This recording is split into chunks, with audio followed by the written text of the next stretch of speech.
Friends, in today's lecture we will begin with physical chemistry topic, that is unit number 1. In physical chemistry we want to study two important topics. One is called as thermodynamics and other is electrochemistry. Both topics are very important to understand the concept which involved in physical chemistry. So we will start with thermodynamics. In 12th standard as well as in first year of BSc you might have learned that what is thermodynamics and what are the basics which is we want to require to understand in thermodynamics. Okay, so let me see first introductions. Thermodynamics, that is a chemical thermodynamics which deals with the application of law of thermodynamics to the chemical systems. That means to understand chemical thermodynamics you have to understand the three important laws of thermodynamics. What are that? That is first law of thermodynamics, second law of thermodynamics, and third law of thermodynamics. First law of thermodynamics is dealing with what? Law of conservation of energy. Okay. Second law of thermodynamics is mostly telling us about the entropy of the system, and third law of thermodynamics is telling about the entropy at absolute zero temperature for solid substances. So here in first law of thermodynamics we also known as law of conservation of energy. What is it actually? According to law of conservation of energy, energy neither be created nor be destroyed, only transfer from one form to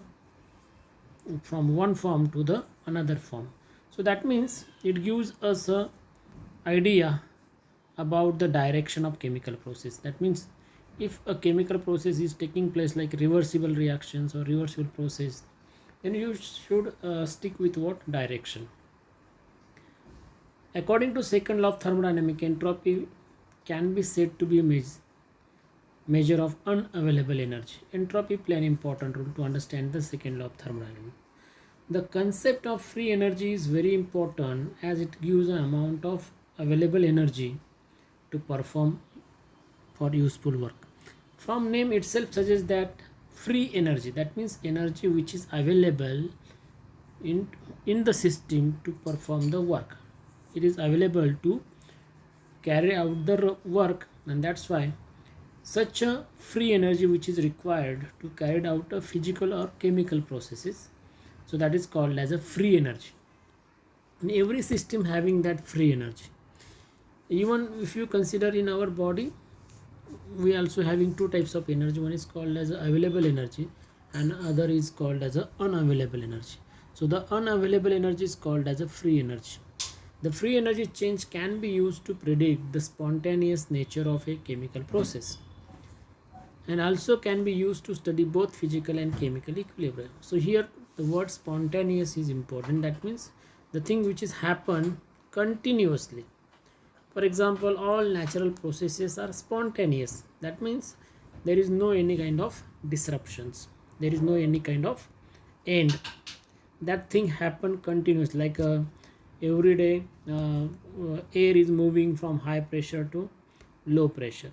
Water is falling from high altitude to low altitude. These are the spontaneous process, and I'm sure you should know the spontaneous processes are called as a irreversible processes. Okay, now here you have to understand that how this free energy can be calculated. So we have some important equation to study the free energy functions. So first, free energy function, that is free energy if you want to calculate, and that can be calculated by using an equation called as Helmholtz free energy equation. So what is that Helmholtz free energy equation? We'll see here. The concept of Helmholtz free energy was given by German physicist Hermann von Helmholtz. The symbol here used A for Helmholtz free energy. So whatever the symbol A which is used in the equation, that is called as Helmholtz free energy, which is taken from a German word Arbeit, which means work. The function A is also known as work function, and it represents the maximum amount of energy which is available for being converted into work. So if any system you have which having the energy which is available to perform the work, that is denoted mostly as a work function A. Helmholtz free energy A is an extensive property and is also a state function. What it means? What is extensive property? Extensive property is nothing but those property which depends on amount of substance, amount of matter, right? For example, mass. For example, another example we can say volume. These are the extensive property. That means if you change the mass, property will be changed. If you change the volume, property will be changed. That means it depends on amount. And a state function. That means whether it is for a state function, you always saying that initially the what is the state of that system, and after performing some work what will be the change. So that means if you want to understand the example with, let's say in our body, let's say there is a x kilocalorie of energy we have before performing the work, but after performing the work energy will be lost in the form of work. So after performing work, so we will go into the second state, that is a final state of the systems, where we are having y kilojoule per energy. That means initially we have x kilojoule of energy, and after performing we have the y kilojoule per mole of the energy. That means it depends on two state. One is called as initial state and also other is called as a final state. Those system which depends on initial and final state, that is called as a state function. Now Helmholtz free energy equation is given by a very simple way. A is equal to E minus Ts. What is A here? A is a Helmholtz free energy.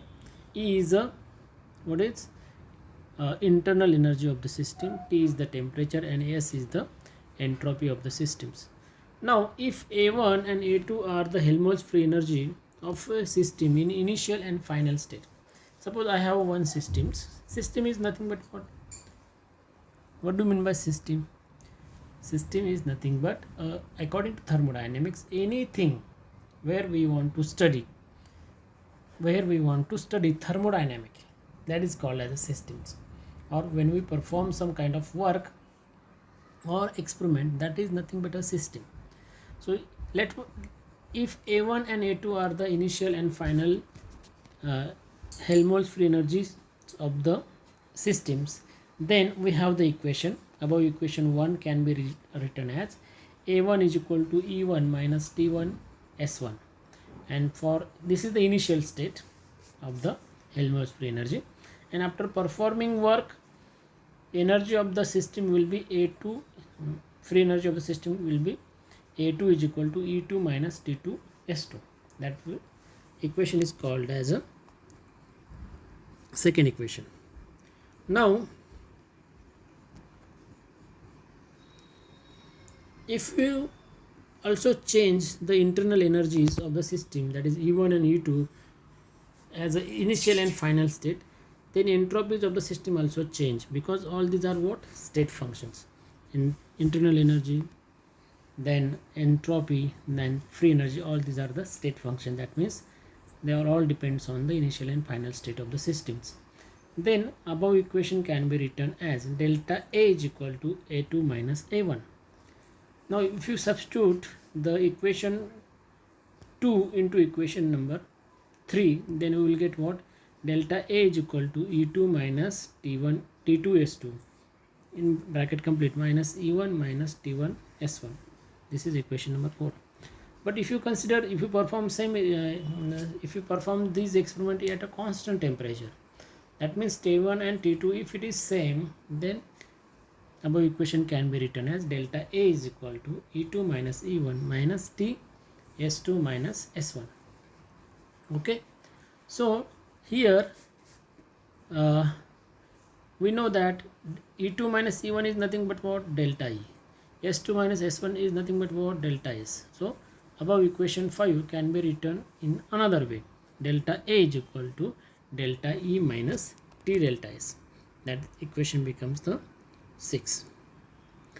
For a reversible processes at a constant temperature, delta S is equal to what?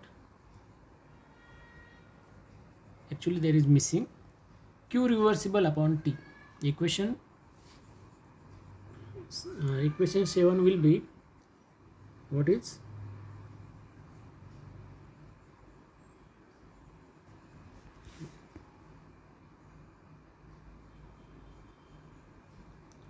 delta S is equal to Q reversible upon T. This is the equation called as entropy change when the system is in a reversible manner. Delta S is equal to Q reversible upon T. Now you just rearrange this equation, then you will get T delta S is equal to Q reversible. That is equation number 8. Substituting in equation 6, this value if you substitute in equation 6, what is that equation? Delta A is equal to delta E minus T delta S. So in that equation if you substitute equation number 8, and then you will get what? Delta A is equal to delta E minus Q reversible. Okay, so according to first law of thermodynamics, delta is what? Internal energy is nothing but it is the product of Q plus W. Okay, so if delta is equal to Q plus W, then you should know that above equation can be written in a work in reversible way. Delta E is equal to minus Q reversibles. Okay, so you just rearrange that and you will get the equation number 12. Okay, now since the process is carried out reversibly, W represents the maximum work. So what is reversible process? Those process which goes forward as well as in backward manner. So there is a maximum work we can get. So W max is equal to delta E minus Q reversible. That we will get as a maximum work for the system. By comparing equation 9 and 13, W max is equal to delta A. So W max is equal to delta A, or minus delta W max is equal to minus delta A. That means you just change the sign. Why we need to change the sign here? This indicate the negative sign indicates in this equation indicates what? It is a decrease in Helmholtz free energy, that is minus delta A, which gives maximum work that can be done by the system during the given change. So that means if you want a great change in the system should be a reversible according to Helmholtz free energy. And if those system which is a reversible, that means we will get there a maximum amount of free energy, maximum amount of work in that system. So that equation is called as Helmholtz free energy equations. Okay, everybody understood that? We will begin with what? We will begin with first Helmholtz free energy equation, the A is equal to E minus Ts, and in that we will do some state function equation added there, and then we just add one equate all these equation together and we will get a new equation, delta is equal to delta E minus T delta S. But according to first law of thermodynamics, we know that delta E is equal to Q plus W. We just rearrange that. In a reversible processes, maximum work can be obtained. So you just rearrange that above equation, and you will, in the last we will get the maximum amount of work in the systems when the process is a reversible. But that is happen only when a system is in a which shows a negative sign of delta A. That means decrease in Helmholtz free energy. Okay.